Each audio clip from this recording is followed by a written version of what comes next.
Odoo Iframe Backend Dashboard.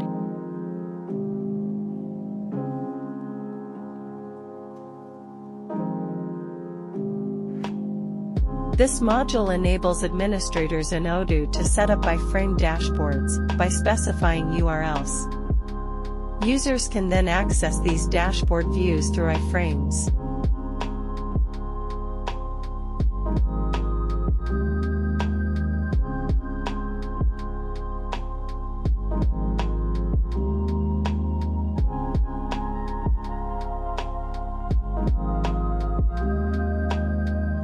Click New to create an iframe dashboard, then provide the report name, title, parent menu, and iframe URL in the fields provided.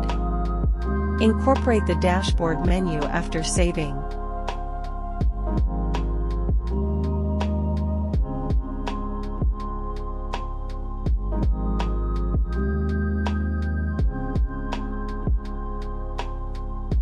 Follow and like us for more Odoo-related videos.